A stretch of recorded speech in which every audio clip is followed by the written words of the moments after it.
নমস্কার সবাইকে। আজকে আমি একটি কাতলা মাছের সাধারণ যে ঝোলটা হয় সেটা তোমাদের সাথে শেয়ার করব। তো দেখো কি কি মশলা নিচ্ছি: জিরা, শুকনো লঙ্কা, ধনিয়া, এরপরে দিয়ে দেবো পেঁয়াজ, শুকনো লঙ্কার গুঁড়া দিলাম একটু, আর পাশে যেটা দেখতে পাচ্ছ ওটা রুটি, একটু জল দিয়ে দিলাম একটু ভেজানোর জন্য, নাহলে না এটা পেস্ট হতে চায় না, সময় লাগে। যে যাই হোক, এবার হলুদ লবণ দিয়ে মাছটাকে মাখিয়ে নিচ্ছি। মাছটাকে আগে ভেজে নেব। তো এই যে মাছ ভাজা বসিয়ে দিয়েছি। মাছটা প্রচণ্ড ফ্রেশ ছিল, মানে খেতে খুব ভালো লাগছে। এবার এইটার মধ্যে দেখো একটু লবণ দিয়ে দিলাম, আর এই পেস্টের মধ্যে কিন্তু আমি পেঁয়াজও দিয়েছিলাম, হলুদ লবণ সব অ্যাড করে দিলাম। এটা দিয়ে আবার একটু পেস্ট করে নেব। তো মাছটা ভাজা হয়ে গেছে আমার। মাছ ভাজার পরে এবার সোমবারে দেখো জিরা দিয়ে দিলাম তেলের মধ্যে। এবার যে বেটে রাখা মশলাটা, আদা ছাড়া সমস্ত মশলাই দিয়েছি, রসুন আর আদা ছাড়া, তো ওটা দিয়ে এখানে দিয়ে দিলাম, একটু জল দিয়ে দিয়েছিলাম। এবার এটাকে কষাবো, আলুগুলো আর এই যে কটা গোটা কাঁচা লঙ্কা দিয়ে দিলাম। এবার এটাকে কষিয়ে নেবো ভালো করে, যতক্ষণ না তেল ছাড়বে ততক্ষণ মোটামুটি এটা কষাবো।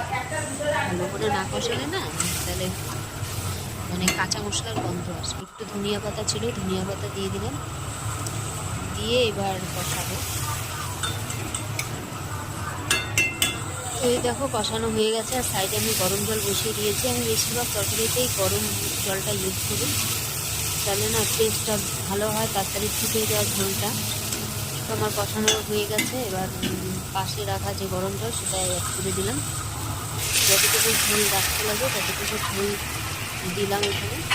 দিয়ে এবার সমস্ত মশলাটাকে সুন্দর করে মিশিয়ে নিলাম জলের সাথে।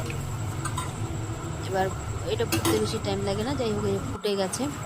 ফুটে যাওয়ার আর কিছুক্ষণ ফুটলে এবার এগুলোর মধ্যে মাছ দিয়ে দেবো। এবার মাছগুলোকে দিয়ে দিচ্ছি, যে মাছ দিয়ে দিলাম। মাছ দিয়ে আরও কিছুক্ষণ ফুটাবো।